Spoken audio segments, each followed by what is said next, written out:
Hello, everybody, and welcome to episode 57 of the Town Social. My name's Nick Barlow. Joining me tonight is the one and only Gaz K. It's an intimate duo tonight, talking about two great results for Town.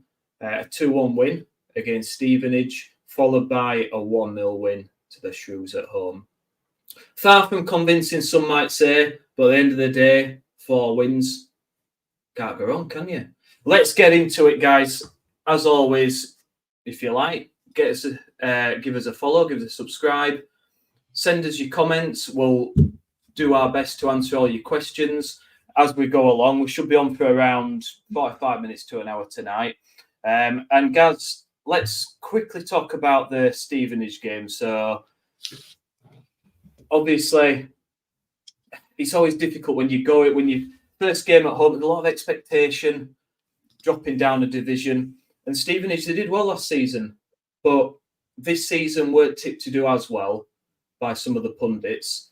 And there was always a bit of an air of, where the big boys were expected to beat these sort of sides at home.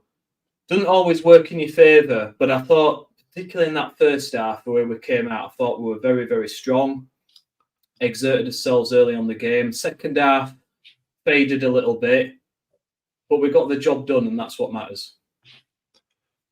Yeah, very much so. I think it was a really good atmosphere before the game. You could tell that the Town fans had come along. The sun was shining. Everybody was up for the day. It felt like, and we started off really well. I think we'd all said. I think last time we were talking, we said that Town would try and get used to teams coming to the John Smiths and playing with a lower block and asking Town to try and find a way around them. And that's exactly what Stevenage did. I mean, they sat so deep for the first half, certainly.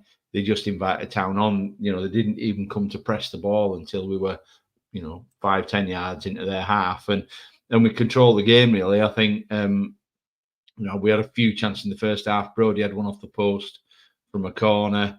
There was a good chance. I think it was Wiles. I think Hellick knocked it route one. He got through on goal, tried to lob the goalie, and the goalie got his fingers on it, and then the lad cleared it. But then the goal was, the first goal was real quality. Miller had worked his way across the pitch, found Sorensen on the right-hand side, and he did what Sorensen seems to do now, which is give him 5 yards of space. He's going to put a quality ball in the box, and it was such a cross. I mean, top draw cross. Karoma really didn't have to do anything. All the pace was on the ball. He just strode onto it. Didn't even have to jump and just nutted it into the net. So, I think then we had I think Leeds had a chance from a corner, and we had a couple of other half chances going into half time. But it did feel like a game where really we should have been 2 or 3 up at half time, and the game should have been put to bed. But it wasn't. And I think their manager changed it at half time. They changed the shape. They decided they were going to have a bit more of a go as they played 10 yards further up. And I think they had a chance to equalise almost straight away in the second half. I don't know if you've seen it, Nick, but it was the miss of the season. They played down the side in between Brodie Spencer and Hellick and put a cross in, and the lad's 6 yards out. Open, and the goal was gaping, and he somehow side-footed it wide. I mean, I still can't get my head around it. And that seemed to spark us then for 5 or 10 minutes. Ward had a chance. From Karoma putting a decent cross in, he zigged it over the bar, and then Sorensen turned provider again. Evans picked him out, and he pulled it back to the penalty spot. And Ben Wiles, who got a bit of stick on Saturday about his performance, but I thought against Stevenage, him and Evans were decent. He picked out a lovely spot. He really pinged it into the side net. And then after that, really, the game got scrappy. They created a few chances. Nothing of any great note, really. And then, of course, we gave him a penalty in the 93rd minute. Spencer really it was crazy, really. I think at the time when I was in the stand, I couldn't see it. I didn't see it. I had no idea what he'd given it for. But when you watch the replay, it was no wonder he gave it. It was an absolute stonewaller. So I think we came out of the game 2-1. We conceded a goal, but it was a 93rd minute penalty, and we'd looked fairly comfortable. We dominated certainly the first half of that game, and then we coped enough with Stevenage having a go, but we we've probably got to learn from that, and it's becoming a bit of a common theme, and it did in Shrewsbury, that we've got to kill games off, mate. When we've got these opportunities, 2 and 3 really good quality chances, you got to put them away, because if you don't, then you find yourself up against it. Yeah, I think only that bloke knows how he missed that chance, guys, to be quite honest. I mean, I think, and I don't normally say this. I know it gets branded about a lot that I could have scored it, but I generally think I could have scored that chance. I think we got away with one there. I think you're right, mate, and it's a bit of the look. We're going to be as positive as we can, because obviously it's 3 wins in the league, it's 4 wins altogether. It's the best record we've had, I think, since 44 years ago. So we've got to be positive. We've also got to have a little bit of balance though. There's a couple of worrying trends, and I think that's definitely one that we just still look a bit. And it's weird to say, because we've only conceded 1 goal all season, which was the penalty. And like you say, Gaz, it would daft from Brody. Thankfully, it didn't really make any difference to the outcome. But we do look a little bit slow and shaky at the back, certainly over the last couple of games. And you're right, we're also at the other end creating chances. The creation isn't the issue, but we are missing some gilt-edged chances. And again, we'll get onto the Shrewsbury game in a minute, where there were some more gilt-edged chances that were squandered. But at the end of the day, look, we won the game. That's the main thing. I just think that goal difference could play a bit of the part as well, as we get further on in the season. And I do wonder, some of these chances, if we could just take and get a few more goals on the board, I think that in the long run could make the difference. But look, yeah, at the end, Duff was quite critical after the game, which was quite interesting. In a challenging one, he didn't slag the players off by any means, but he was honest enough to say what we'd seen, Nick, as well, which I quite like. That he said he saw what we saw, which is we should have killed the game off, and then we made it more difficult for ourselves, and we probably should have. Yeah, and look, we've come out of a habit of habitual losing, and that's that mindset of, oh, we scored a goal, let's sit back, pass it around, and it's very hard. It's very hard to change that mindset. I like some of the stuff we've been playing. I think we have put some good moves together, and I was so impressed with that Peterborough game and how we managed it the second half. But I do wonder, is there still a bit of that in the background that we need to eradicate? Just not. It just doesn't feel as cohesive for me. And look, it's early days. We're only a few games in, Gaz, and at the end of the day, like we have got some new players in. It's a big cultural shift. Partnerships need to develop, and it takes time. And the fact that we're not playing 100%, but we're still winning, I always think it's a sign of a good team. When you don't play well and win, what's it going to be like when it all clicks into gear? Hopefully, so I think, look, it's one of them games where you look at it on paper, probably should have been 3-0, ended up 2-1, but we got the 3 points, and that's all that counts. And then we're going to the Shrewsbury game. It was a big game for me. I'd taken my 2 boys for the first time, and I have to say, the atmosphere around the ground, sort of pre-game, in the fan zone outside. I took them to meet Terry the Terrier, and they got the balloons, and there was all that going on. Took them into the shop and got the first town shirts, and it was quite emotional for me, to be honest. It was a really good day. They really enjoyed it, and the staff were really, really good with the boys. And you mentioned it on the other episode, Gaz, that the way the staff communicate. Obviously, there's been some training involved in customer service, and that was evident yesterday. And I just wanted to mention that because I thought the club did really well. I think they've come on leaps and bounds, to be honest, in their inclusivity with not just kids, but with all different types of people. And it was a really nice experience to start the game off. And let's get into the game though, because there's been a lot of. To be honest, look, again, we've won the game. It's a bit weird. There's been quite a lot of negativity afterwards. There's a few mumblings and grumblings about the performance. Personally, I was a bit concerned with the defending and the midfield. I think there were too many passes going astray. It didn't look. There was too many players not on it for me. Wiles, Evans didn't really link up particularly well. I don't like Brodie Spencer in that position at all. I think if he's going to be at the back, he needs to be at the right side, not the left side. And it was a bit of a stuttering, stammering start. I thought, you got to give credit to Shrewsbury. Everybody has them down at the bottom. They haven't had a great start. Everyone thinks they're going to be the whipping boys on the day. And actually, I thought they started pretty well. I thought they started with some decent energy. They made it compact. They made it really narrow. I think they accepted that we were going to get the ball wide and get crosses in. But with the big boys at the back, they thought they'd probably deal with those crosses better than us playing through the middle. So they tried to restrict that a little bit, and I thought it worked for the large part. And we just didn't get our passing game going as well as we should have done.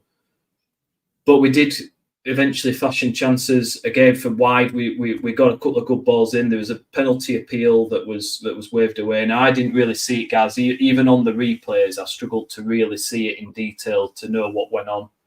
There were shouts of handball, but I didn't really see it. Not for me. No.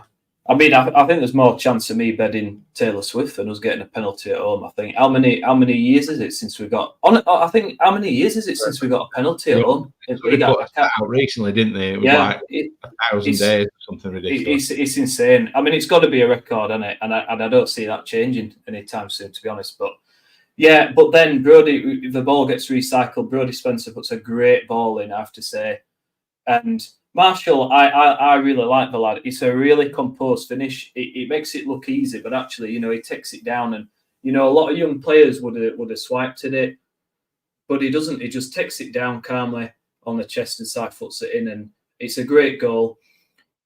I'm hoping he continues his form because I like what he does out of play. It's not just his goals. It's his link-up play. It's his work rate off the ball. It's his harrying and hassling. And I think he's got a really good future, and I'm looking forward to seeing more of him. And you think, right, we've got the goal on 20 minutes here. Right, come on now. We've got the goal. Surely the heads are going to drop. Let's get another goal before half-time and really seal it. And it didn't quite work out that way, did it, Gaz? We immediately switch off in typical Town fashion, and it's a great shot. Comes off the bar. I mean, he's unlucky, to be fair. A bit of a warning shot. And we go in at half-time 1-0, and it's always a bit of a dangerous scoreline, isn't it? And to me, that first half, although we were ahead, I wasn't particularly happy with the defending and the midfield in that one. We created enough chances, though, didn't we? I think Shrewsbury had obviously watched the Stevenage game back, and whilst they did sit deep, they gave themselves a platform on which they could break. They played a sort of a 4. It was really weird. It was like a 4-1-3-2 type formation. So when they broke, they had 2 guys up front, and they also then had the 2 lads that were out wide supporting as well. And that's how the chance came back in the first. There was a chance in the first minute, if you remember, where Marquis, who I always liked him, he played for Donny, I think, didn't he? I've always liked him whenever I've seen him. I thought he got in behind. I think he was flagged offside in the end, but it was a warning shot really in the first minute, and I'm not sure we heeded it. And they made it really difficult. They stopped Evans playing. They stopped Wiles playing. They were happy enough for Ogg to drop off and get the ball. They've obviously seen Jonathan Ogg. Everybody's seen Jonathan Ogg play, so I guess they were happy enough for him to have the ball in the main. And we said after the Peterborough game that the back 3 had a lot of the ball, but when they had it was good possession. They did something with it that was worth doing. But I felt like on Saturday they just felt they looked a bit lost, but there wasn't a lot of movement in front of them because when they looked up, the middle of the park was absolutely packed. And that's why Miller got so much space. He was getting absolutely acres down that left-hand side. And he used it to good effect, really. And as you say, he'd already made one chance, hadn't he, where he put a cross in. I don't know if Danny Ward got a touch on it, but Marshall was steaming in at the back post, and it seemed to bobble, and he miskicked it completely, didn't he? And he went out for a throw. That was a really good chance. And then a few minutes later, as you say, that goal, because I thought it was offside, and it's only when I've seen the replay you see that their defender flicks the ball on. So he's onside when the cross comes in, it is touched. I thought it was Ward, but it wasn't. It was their defender. And you're right, his finish was cool. And when I watched him against Morecambe, his finish against Morecambe was really cool. He's one of these. I don't want to compare him to Jordan Rhodes. That's really unfair. But he slows the ball down when he gets in that position. He slows it down and just seems to take a breath before he takes his chance. And it was a really, as you say, it was a really cool finish, really. And after that goal, they changed the shape. They went to a 4 across the middle, and then they started to just strangle Miller out of the game a little bit. And it was a lad playing on the right hand side that had that chance. Was it 27 or 29? I can't remember. But I still can't tell from the replay whether Nichols saves that or whether it hits the bar. Can you tell me? Do you think he saved it? Yeah, I thought he touched it initially, but it's hard because I looked back on the highlights and it's still difficult to know. So I don't know whether he just did the bar, to be honest. I mean, if he did, it was an unbelievable save, wasn't it? It was an unbelievable save. And then I think we then created another chance. Was it Marcus again? Didn't he? I think Lees gave the ball away, or Lees didn't go to the ball when it was played back to him. I can't remember which. And the guy was as quick as a flash on it, knocked it round Lees, and he sent it a lick for an ice cream, didn't he? In the turned him inside out and back to front, and Nichols had to make another good save to keep it 1-1. And you would have thought that was enough of a warning shot for us to wake up, but it didn't seem to be. And as I said, the midfield came in for some stick, along with Hogg and Ward, who are. The Jonathan Ogg debate, how many times are we going to have this debate about, surely this is his last year, we've said for the last 5 years, and still here he is, first name on the team sheet. Still here. Yet another manager is the first name on the team sheet. But I just don't see what he adds in them games where we've got to dictate the play better and we've got to make stuff happen. I don't really see what John Ogg adds to that team. Rotherham away, I want him in the team. I want him in the team on Saturday because that's a game you want him in. I'm not sure Shrewsbury at home is, but because Herbie Kane was out injured, wasn't he? So maybe Kane would have played and instead of Ogg. But it was ironic because he then actually had a chance just before half time. Did Ogg? It was a free kick, I think, came and it bobbled around in the box, hit him on the knee, and he lashed at it and put it over the bar. So it was 1-0, but.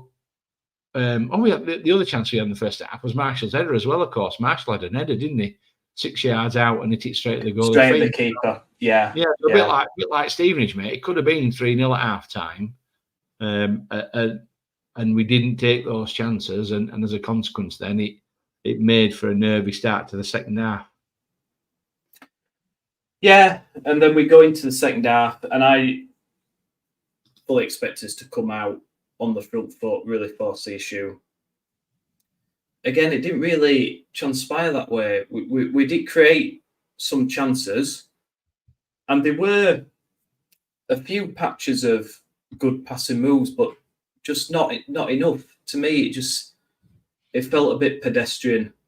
And as the longer it went on, I said to me the other half, it's got 1-1 written all over it, this, because the longer it went on, you could see something happening, a dodgy penalty decision, a set piece. It's got typical Town result written all over it.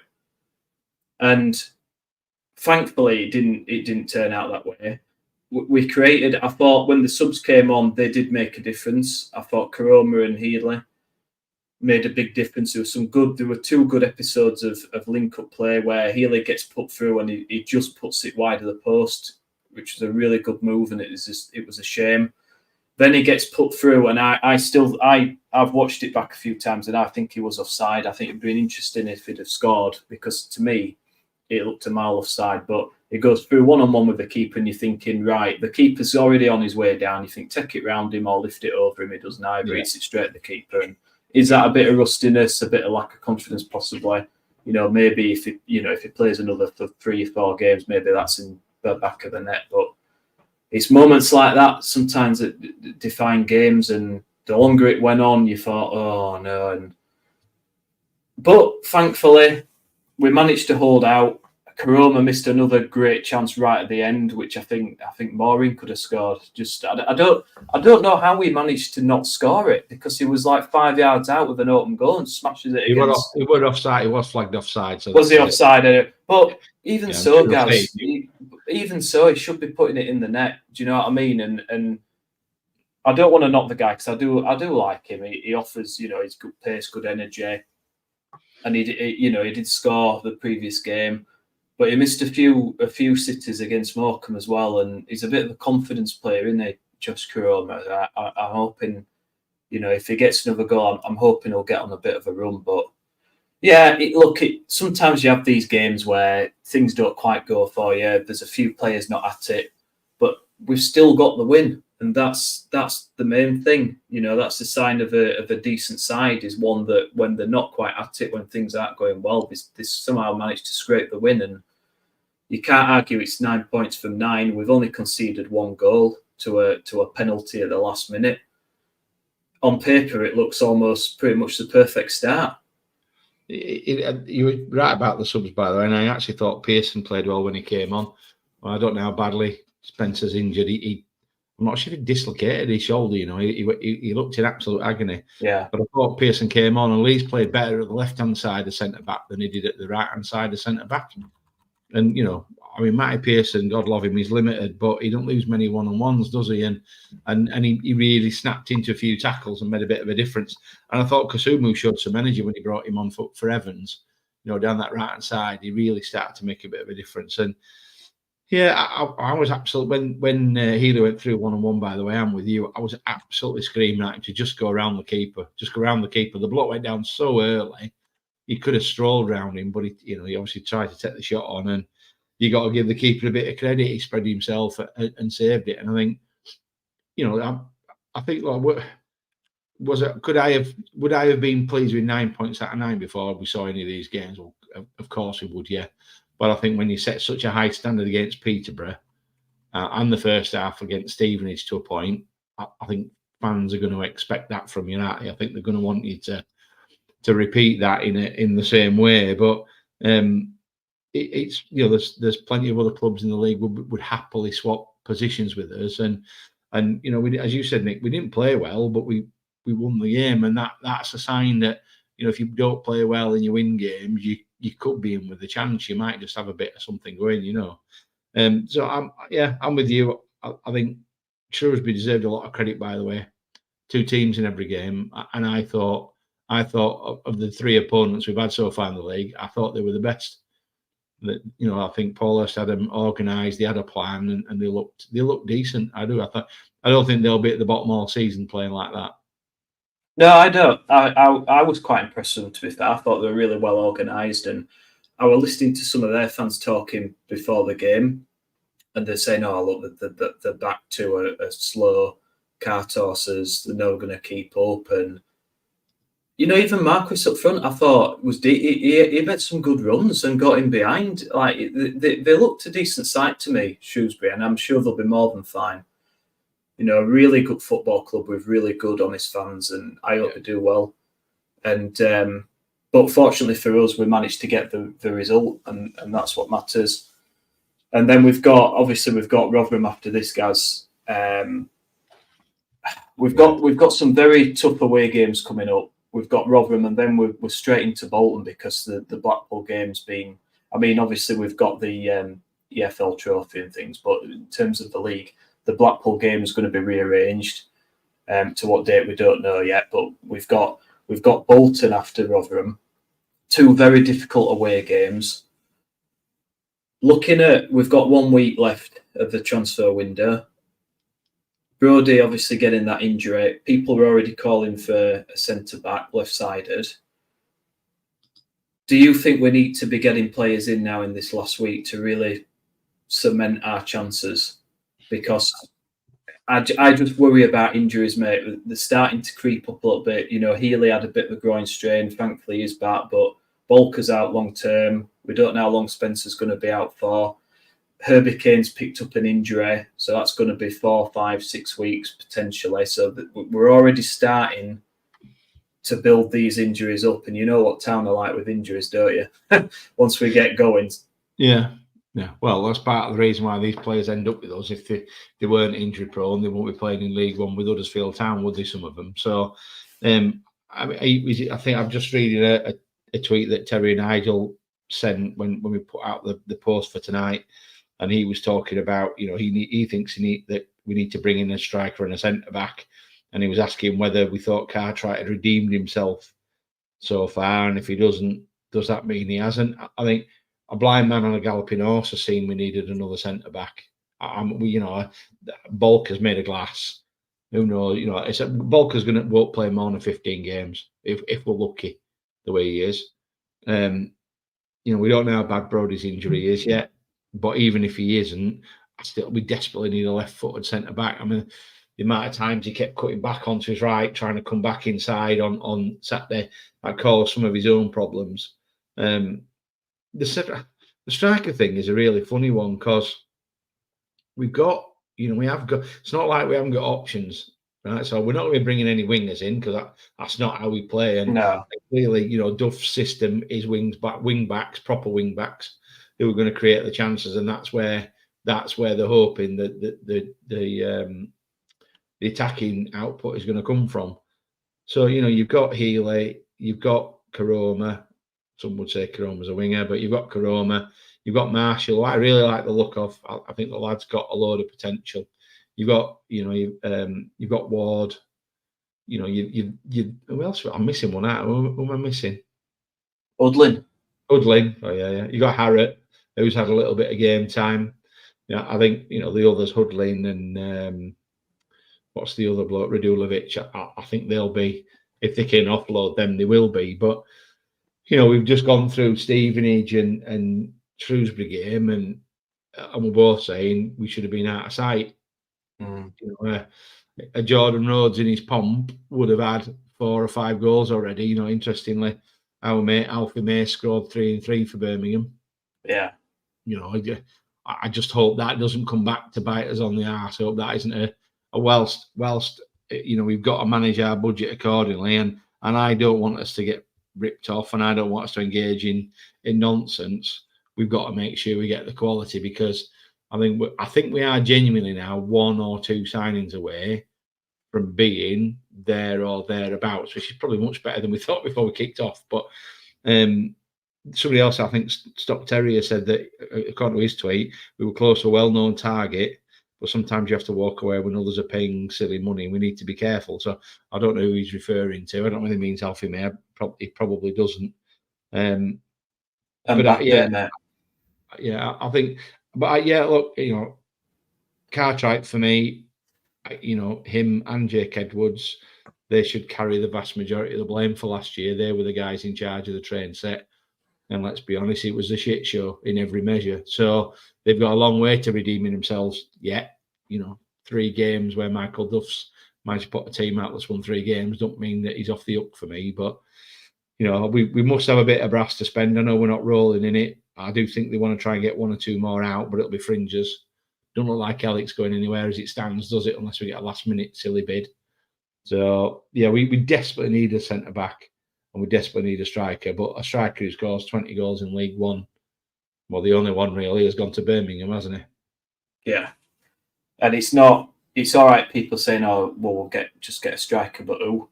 Do you know what I mean? At this time in the transfer window, who's going to want to let go a 20 goal a season striker? It's the longer it goes on, the harder and more expensive it gets. You're going to pay over the odds, Nick, and we've already said we won't do that, and we've already walked away from Alfie May because we said we wouldn't do that. So, although we all want a striker, this is one occasion where I hope the club stick to the guns, because, paying through the nose for somebody that may or may not make the difference is madness. Whatever you say about me, he was the League One top scorer 2 seasons in a row. So if you were going to justify money on anybody, he would have been the one, you would think, wouldn't you? But I don't want to pay nose for a Premier League reserve, 3rd, 4th choice. No. To be fair, if what's reported, what the paying May is true, then they're better off away from that, Gaz, because, he's going to be 31 soon. Pretty much no resale value.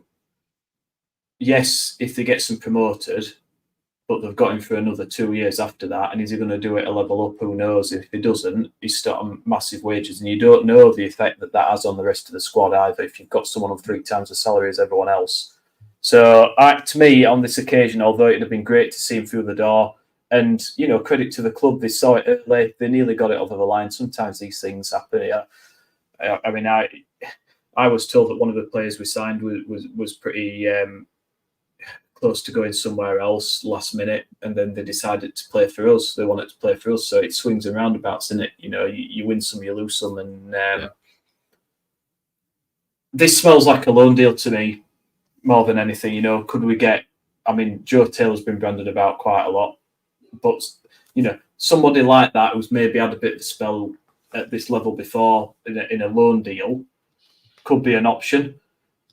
I'm assuming Radulovic isn't gonna feature much for us, but I mean, who knows? He is another option. He offers something a bit different. I didn't mind him when I saw him play. I liked his link-up play. I thought he did hold the ball quite well. I thought he had some good touches, scored a good goal against Stoke. I thought he showed glimpses of why we brought him in, but again, we seem to sign players that just love injuries.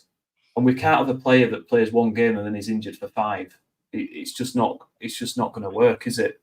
So and Luton have had a terrible start to the season. By the way, I think they're bottom or second bottom in Championship. So yeah, you know, the only way that lad's leaving is if they bring somebody in who's better than him, and that's not Luton's business. But they're not rushing out to spend £10 million on a striker tomorrow, are they? No, I don't think we'll get anyone in. Not to sound, you know, too negative, but I just think the way it's not been a really fast flowing market anyway, to be honest. There's not been loads of loan deals. You know, how many loans have come in at League One? Very few. So, and I don't see us spending massive money on a striker. And I think that the closer you get to transfer deadline day, the more the price goes up. And we do. It's for wages, Gaz. You know, we won't pay the wages required to bring in somebody who's proven at this level. And it was the same problem in the Championship, and that's why we never scored any goals, because we couldn't compete with the wages. And I just think, you know, we do have strikers here. Marshall, I think, is a good prospect. Healy, if he's fit, but that's the problem. Like Healy, Ward, they're just injury prone. Harrott, I mean, again, he showed in patches okay, but I mean, he just doesn't score enough, not featured enough. Udlin's nowhere near the picture. So I would like a striker, but I don't think we'll get one. A centre back, if Spencer's out for quite a while, I think is a must, to be quite honest. Hopefully with a bit of pace. But again, where do you get a centre back with pace that can pass the ball on the left side? You know, do we look for a loan from a Premier League club? But then you're playing roulette again, aren't you? You either get a Colwell or an Mbete, don't you? And you don't know who you're going to get. You don't know who you're going to get, do you? And so that's a risk you take, isn't it? It is, and also, you know, we have to accept the right offer comes in for Helic, he's a goner. So you know that's another risk that just bubbles away in the background. And as we've said before, Duff wants to play 3-5-2, 5-3-2, whatever you want to call it, and pivotal to that is 3 centre halves that can handle themselves, and that's my worry. I think, you know, Pearson and Lees are much of a muchness out there. It's one or t'other for me, and then Helic and Spencer, and then beyond that, we're into the hyena, into the kids, aren't you? So, and I'm just thinking about the striker thing there, and what you said about wages. I think that's a real point, that, you know, about wages. We must be paying good money already to, you know, Ward will still be on a big contract. Healy will be on decent wage. Karoma will be on decent wage, won't he? And that Julovic will be on okay money, I would think, even though it's not going to be what we pay some of the others. And that's the problem. You know, you were out about Alfie May, you know, you bring him in. He's never done it at the Championship level, and every Championship club will have looked at him when he's been top scorer too. So everyone will have looked at him and decided he's not for them. So, you know, you're right about that, trying to find somebody and then find somebody with certainly when it comes to the front, you're going to have to pay big money or big wages. And I'm not sure that's really where we are. I think if we get a decent centre half in, and we retain Helic, and we don't get a striker in, I could probably live with that. I think we're probably still going on about a new Jonathan Hogg, aren't we? But how long have we been going on about that for? Well, yeah. I'm not sure that's happening anytime soon, is it? We've probably got more priorities, but I think Kev knows. He's seen 2 games back to back in the stadium with his own eyes, and he's nobody's fool, is he, when it comes to this stuff? So I'm hoping the reason is here, apart from trying to do the stadium deal, is that he's here to make this stuff happen. And reading some of his tweets that he's throwing away at the minute at fans tells me that that they'll be working on something. Yeah, and I know he went on one of the other podcasts, and I'm sure he wanted to get on here, Gaz. I mean, I've not checked my emails. I don't know whether he's got lost in the post somewhere. He's with Ian Kilroy in his caravan in Wales. Yeah, I was going to say probably. I mean, the thing is, we're exclusive, so he's going to have a bit of a wait, Kev, to get on there. I'm sorry, but I think, look, on there he talked about, we want to try and bring players in. Obviously, we've been looking for a striker all window, and he's keen to get the players in. I don't think it's a lack of effort on anyone's part. My concern is that for me, the wages is a big factor. And I think that's been the case for years, that we've always struggled to attract players. Why do we struggle? Why do other clubs seem to be able to get these players and not Huddersfield Town? Because in the background, we've got the facilities in the background, we've got the history, we've got the scale of it, and we've got the potential. So the only thing left to me is the wages. And I just think. Is Cartwright failing then? Going back to Nigel's point, does that mean he's not doing his job right? He's not convincing these players we're the right place?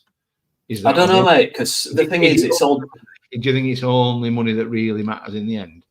Well, if you're a player and you've got a very limited career time and you're looking at supporting your family, you're going to go for money, aren't you? Potential don't pay the bills, does it? So, I can see why players like your Alfie May, you're offered... twice the salary, you're going to go, aren't you? Because especially when it's for 2 or 3 years, and I don't blame him, because if I was in that situation, I would probably have to do the same, because football's such a short career, and you've got to look after yourself at the end of the day. So I think that is the primary factor, Gaz. I'm not saying it's the only factor. A bit of sentiment might come into it. If family live near, there's practicality issues as well, but at the end of the day, if there's a big difference in salary and wages, and someone's offering you 2 or 3 year contract on big money, you're going to take it. And are we in a position to do that? I'm not sure. But when it comes to the big players, the players that's proven to get you goals at any level, there will be competition. And it's just whether we can compete with the teams at the top end of the table for these players, because that's, like your Wrexhams, they're not short of cash, are they? So it's difficult. Stockport evidence that you don't need to go absolutely nuts at. I mean, look at the start they've had. They've just signed Ollie Norwood on a free, haven't they? Which is, I think, it's a really, really cute signing by them. By the way, I think I'm not sure I wanted him at Town, but I think it's not always the way, is it? But I just think that the Alfie, as I say, I hope he doesn't come back to bite us on the arse, the Alfie May thing. But I'm with you. There's no way we could have, if they're genuinely paying him double what we would have paid him, then you have to shake his hand and wish him well, don't you? Yeah. And I don't encourage gambling in any way, but I will be putting 200 quid on him to score against us when we go to Birmingham. Yeah, I think you're right. Because I think that's our certainty. Yeah, I just keep thinking about what Nigel said, and I think, we knew, as I said right at the beginning, a blind man on a galloping horse has known we needed a centre back and a striker since pre-season, and it's now less than a week to the end of the transfer window, and we've signed neither. So, the club have to, if they don't sign him, and that's what costs us, then the club have to take that on the chin, don't they? Yeah, and look, it's hard, isn't it, Gaz? Because, as fans, we're only privy to a certain amount of information, so we don't know what's going on behind the scenes. We don't know who they've tapped up. We don't know who they're speaking to. We don't know how far some of these have gone down the line. And if they've done the big sell and they've showed them all the facilities and all the, really sold the potential and everything, and they've got to the point of nearly having a medical, and then the old agent gets on the phone and says, "Oh, but so and so's in the Championship or wherever's offered you this much and they go, whose fault is it? Because Cartwright, although I'm not, to be honest, I'm not overly sold by the business so far. If someone else is coming in offering massive wages to players, is that really Cartwright's fault if he's done the work to get in touch with these players and get it right down to the end of the line, and then suddenly someone says, actually, we can offer you more, and the club can't afford it, and we lose them? Whose fault is that? I don't know. It's very difficult. Or is it a case that we've not contacted the right players and we've not sold it properly? We don't know, and that's the problem with being fans on the outside. That I'm always a bit cautious to criticise people in Cartwright's position, because I don't know. I don't know enough about what's happened behind the scenes to really make an informed judgment. All I know is that the last transfer window in January was an absolute shit show. It was terrible. We don't want to be relying on January to no. We don't want to be 7th or 8th in January and trying to find the player that's going to propel us into the top 6. No. Wait. That window cost us our place in the Championship. I always said, if we're having to rely on Jonathan Hogg starting every game, we've failed. Well, he started every game. I mean, he's a great leader, but do we really need him for games like your Shrewsbury's at home? I don't think we do. And that says to me that really, I think if Herbie Kane had been fit, he'd have started. But, do we need another midfielder, guys? If we're playing 3 in midfield, we've got Iapenda, who's shown good promise. But Jonathan Hogg, he will get injured, because he always does. He'll get a hip injury at some point and be out. Evans, I'm hoping not, but Herbie Kane's already injured. Kasumu gets injured regular basis. So that leaves us with Iapenda, who's completely unproven, who has shown really good promise, but who else is there? And again, do it. So that's my worry, is the injuries. And to me, in an ideal world, we get another striker, we get another central midfielder. Whether it be in a defensive position or a more forward attacking position. I think Kasumu can do Hogg's job. I think he's got the energy, and actually, again, he put a great ball in for Karoma, didn't he?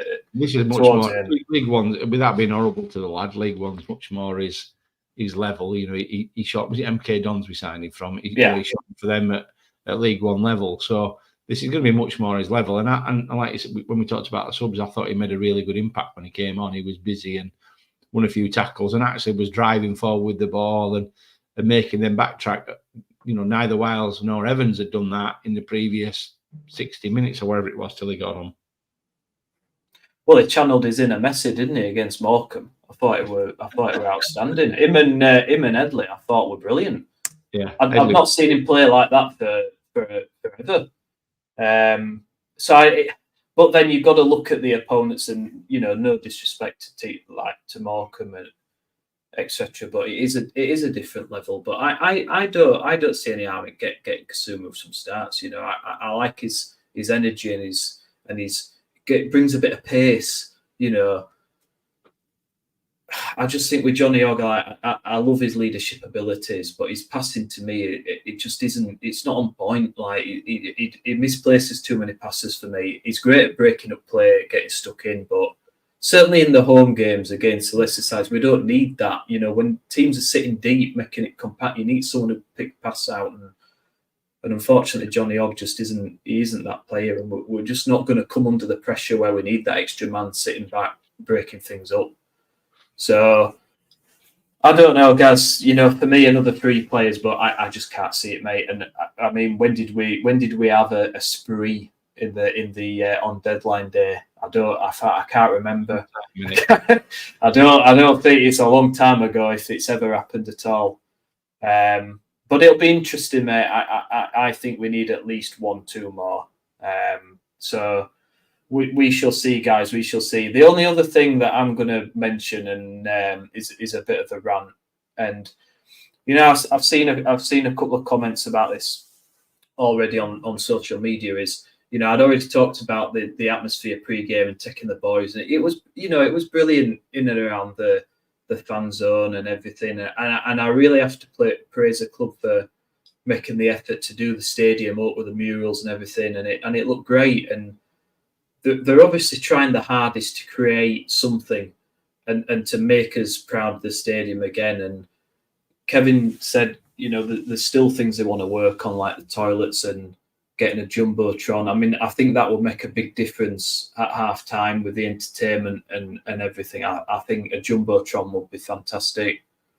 But I have to say, Gaz, and I want your opinion on this, mate. But the period immediately before the players come out,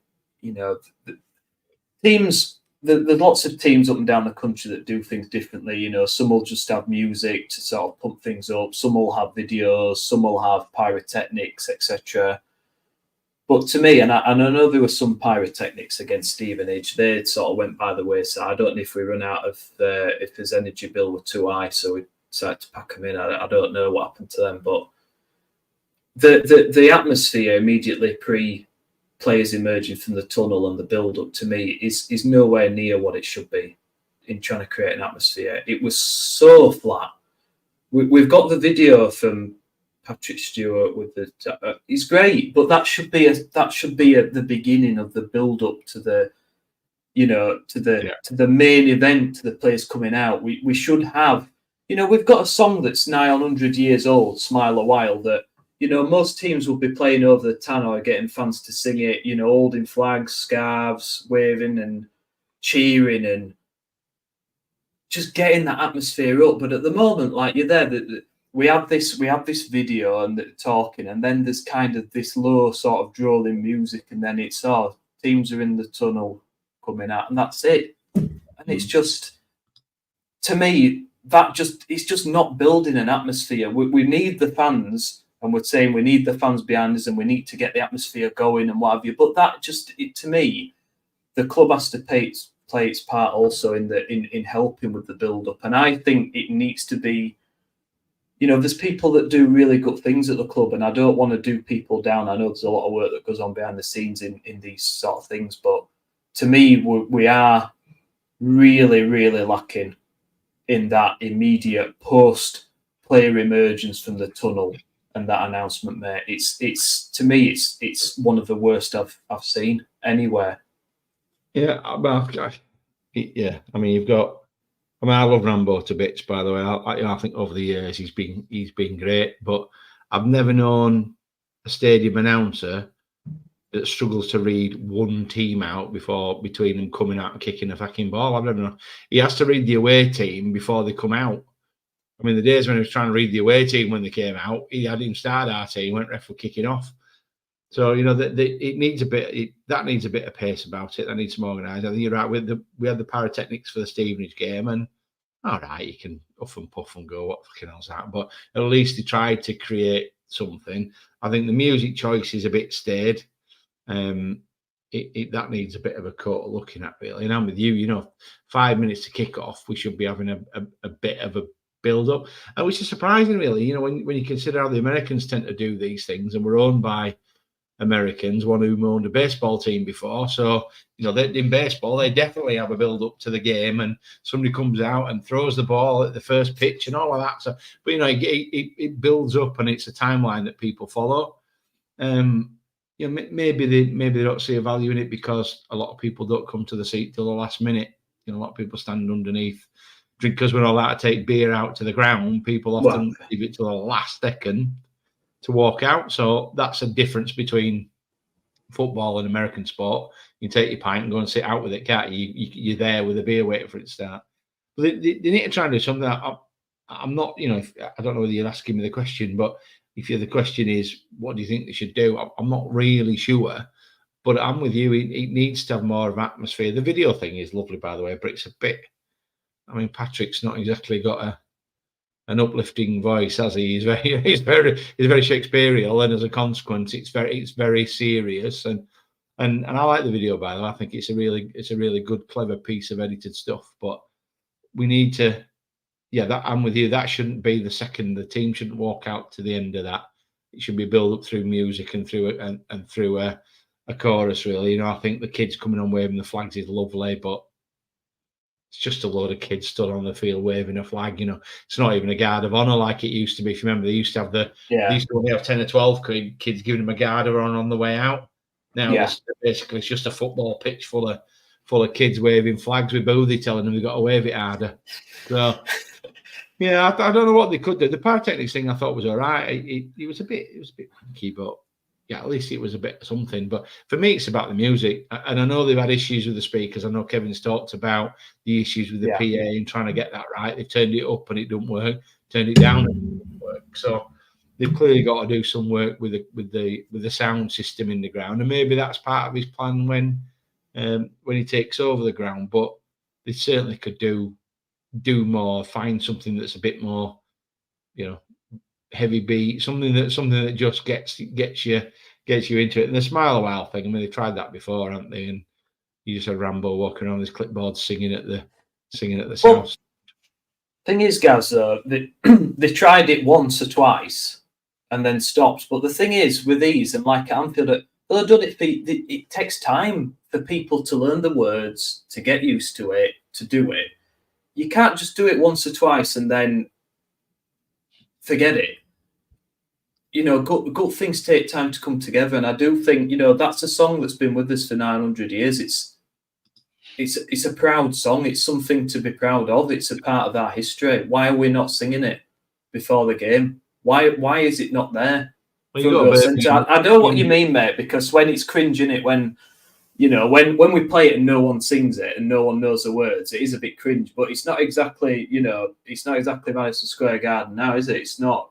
We're not up and raving now, are we? So, it can't really get. I like the pyrotechnic. I like that it's trying to do things, but I just think there are things we can do for free. Things that don't cost the earth. And they have Keep Right On, don't they? And you got a Leeds and they're marching on together, and you got a Man United, they have Glory. And I don't know. Probably they're three of the worst examples I could probably have given. But I get you. I completely get your point. It's our song. It's not replicatable. You can't replicate it. It's not a song that people will use at another club and take one player's out and one player's name out and put another player in. I'm with you. It's very unique and it is our sound. And maybe because I'm an old fart, I'm with you. I see the historic value in it, but the club have got to find a way to make it part. You can't just have, right, come on, lads, teams are coming out, let's sing it. It needs to be part of a build-up, as you rightly say. I think that video is beautiful. I think it's poetic. I think it's really artistic. It's fantastic. But I think that should be the beginning to the main event. I don't think it should be that, and then the teams are in the tunnel, let's go. Because, I mean, it was flat as a pancake, mate. There were the main atmosphere comes from the front. It comes from the beginning, and as the half goes on, it kind of tails off, doesn't it? When inevitably it's shite and everyone packs in. But that moment when they come in, that's the exciting part. And like I was taking the boys, and they were really excited and look, oh, what's going on? And that build up is part of that. And I just think we're missing a bit of the trick with it. And I don't know if anyone at the club listens to this. They probably don't, but if they do, I think we just need to rethink a little bit, and I don't see any reason why we shouldn't persevere with that, putting that Smile a While in there somewhere. Because I think the more you do it, the more people get used to it. And the thing is, like Cowshed Loyal sing it, they can start it off. You're always going to have a section that sings it. And to me, having a section that sings it is always better than no section singing. So if you're starting with one small section singing, and then over time it builds as people get used to it, and then people might start lifting a scarf up or a flag up, and if the club get a bit flush and they get a bit of extra kitty money and they start dishing certain things out on certain match days, people can hold up, and it kind of generates and it kind of builds and builds over time. But if you only do it once and then pack in, that's not going to work. We're not going to get any momentum with it. So to me, that's just the bit where I think at half time things need to change as well. But I think if we did get a big screen, I think that would maybe help with that in terms of entertainment and things we can do. And I know Kev said it's quite difficult with the wiring, and these things take time and money, which is fine. But the pre-match entertainment, the music, etc. That's for free. I mean, I don't know if they've got a license, if they can only afford to play like 10 songs, 20 songs, if they've only got a license that says, because it's Spinner's a tune, Robert. We've got Spinner Tune Robert, aye, on decks. And it's same CD what we've put in for the past 20 years, isn't it? Just on repeat. But it is though, isn't it? Like I'm not being funny when I say that. You're gonna go when I was away home, he's got the same CD, puts it on in his car as Robert. Listens to it all the way home. Well, I said to my dad, I mean, my dad used to commentate for him, and he's been there for, he's been watching Town for donkey's years. And I said, "Is Robert real? Is he a real person, or is he?" Because I don't know who he is. But I said, like, what? I said, "Is it AI or what's going on?" But but it's the same tunes, and I don't know if it's that's part of a licensing agreement or a contract. But I just think we need to the whole music and the whole thing needs to be looked at. Can we get like All Together Town, or can we get fan groups involved and put something together that all the that the fan groups agree on? Get Cowshed Loyal and all that, get them all involved. Let's get something together that really gets people behind and singing, because then that filters into the rest of the ground. We saw it against Shrewsbury about 60 minutes when we were, we put sense that we were struggling. The South Stand started singing, and that kind of filtered for the rest of the ground. And I really think, Town fans, when it's new and when we've got this, this good start, this feel good factor, and things are changing, and we've had a bit of a reset, and we're doing well. This is the perfect time now to start doing these things. I mean, last season it would have been. I think you could have done anything and it would have gone flat as a pancake. But this season's different now. It's a new start, isn't it? It's even the live show could come back for an appearance, Gaz. One night, you never know, mate. The good news is, although we've won 3 games out of 3, we've got 9 points, conceded only 1 goal. We've managed to find something to moan about. So that's absolutely fantastic, isn't it? Well, it's what we do best, mate. And if we have no to moan about, we moan about it because we love moaning, and that's Huddersfield Town fans. But, it's really, I'm with you. I think it's good feedback, and I think, as you say, I don't know if anybody listens or not. They probably if they do, they probably think, to this absolute drivel. But yeah, it is, and it's going to become more important, I think, because fingers crossed, this is a short stay in League One, and when we get back to Championship, we're going to be back to being minnows again and having a battle and getting battered and having long days where we don't have the ball for 70 minutes. So we've got to try and find a way while we've got opportunity to enjoy the football and enjoy winning games, to try and get everybody back into that no limits mindset. I know the club have gone away from this.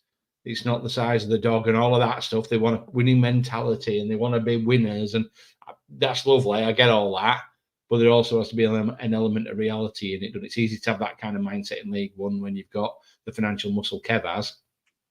Championship now is become a billionaires game, not a millionaires game, and that's always going to be a problem. So I'm with you. It's an opportunity for the club to try some stuff out and see what works, because I think the fans genuinely want to, as you said, this when they really got into it on 60 minutes for 10 or 15 minutes, the team got forward. We played better. They played better while we were at it. So yeah, I don't think you're wrong, mate. I really don't think you're wrong. The potential's there, mate. The potential's there, and you're right. When we go up, well, say when, if we go up, let's hope so. When we go up, you've got your teams, your big spending teams, and we are going to be. I mean, look at Leeds. multi-million-pound players that they've got. Oh no, they've sold them all. But you're going to have teams that have, mega bucks to spend that are coming down from the Premier League. That. Yep. We're going to really struggle to compete with those with the financial fair play rules and everything else. We need every little bit of advantage we can get. And I still, there's people still, when we're in the Premier League, they were really impressed with Huddersfield Town and the atmosphere. Some of the fans going and the pundits, they're saying it's one of the best atmospheres they'd seen in a long time. And we need to channel that. We need to bring that back. I don't think it takes much to impress Town fans. We've been used to awfulness for so long. I just think now this season it's a perfect opportunity. We've won. We've had the best start we've had for 44 years. You know, if we win at Rotherham, that's the best start we've had for 100 years. So if we can't bring a feel good factor in now, when can we? Yeah. You know, so let's get it done. Tam. Get on it. Come on. What are you doing? But yeah, on that note, look, it's been a fantastic start, hasn't it? And I know, look, I'm not saying it to be negative. It's coming from a good place. It's, you know, we've done amazingly well. Michael Duff's done excellently. We've had a really good start. Let's keep it going. We've got Rotherham on Saturday, guys. We're both going to that for our sins. It's a sellout crowd, the away section. Yeah. Brilliant atmosphere, guaranteed. Do we think we're going to go with? Obviously, we've got the injuries, so to me, I think we're going to go with a similar side. I wouldn't be surprised if Karoma started for it, maybe. A bit harsh on Marshall, or do we leave Ward out? I mean, there's a lot of people criticising Ward as well. I don't know, mate. I mean, to me, Danny Ward's Danny Ward. If you give him chances in the box, he probably finishes them. But I don't know. He's not exactly set the world alight, has he? in the games we've seen him, a lot of people are starting to get on his back now. I've seen on social media and down at the back, which is usually really, you know, really positive and really rational. Really logical. Rational and yeah. But even there, mate, guys are starting to question Danny Ward's prowess. So I'm thinking, you know, is it time to maybe get Wardy on the bench, maybe come off, maybe a bit of an impact sub, get Marshall and Karoma to start, mate, against Rotherham? What do you think? Yeah, well, I'm with you. I mean, I love Rotherham away. I still remember Valentine's Day when Tommy Smith scored that winner to make it. What a night that was after Wednesday away in the semi-final playoff leg. That was an unbelievable night. Anyway, yeah, you know, I love that away end. The way it is, the sound from there is really good. We're all in the goal, behind the goal together. I think it'll be a good day. They've had an absolutely dreadful start. Fatty Evans has been his usual charming self, isn't he? Managed to piss absolutely everybody off. But that's a dangerous thing, you know. They've only played one home game and drew 0-0, lost the 2 away games. You know, we talk about strikers. They signed Clark Harris, didn't they? You've got Jordan Hugill, who I'm a big fan of Hugill. I really like him. I think he's the kind of guy we could do with. He doesn't score many, but he doesn't half cause problems for opposition teams. I don't think there'll be much change. I think he might put Karoma in for Marshall, interestingly. I think they've got giant centre backs, so you're going to see Ward playing. I think that might be the only change. Might be Karoma for Marshall. I think the rest will be, if Brody's fit, of course. Will be like for like. If he's not, it'll be Lees will shift to the left hand side of the three and Pearson will drop in. I don't think you're going to see a lot of change. He doesn't strike me as a man that changes 6 and 7 for league games, so I think it'll be fairly steady. And in fairness, when you've won 3-3, why would you be desperate to change it? I don't think he will be, but I think it'll be more about them than it will be with us. I think we know what we're going to get. I think it'll depend which Rotherham turn up on the day, but I think what will happen is when you've taken 1 point from 9 with an expectation of finishing in the top 2 like they have, if we score first, if they aren't scored after 15-20 minutes, their fans are gonna start getting on their back. So we've just got to be sensible, really, haven't we? We don't need to go absolutely gung-ho. Let's try and control the game for the first 15-20 minutes, and then we can build from there. Because I think man for man, our players are probably better individuals, but you know, they've got a style of playing under Evans, and they've got players who suit playing under that style.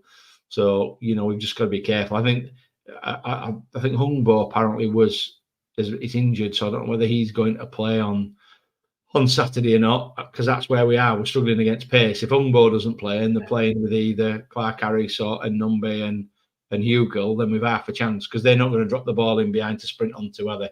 That gives us a chance. No. Yeah, I don't think there'll be big changes, mate. I really don't. but I absolutely think it's a game we can go and win. I really do.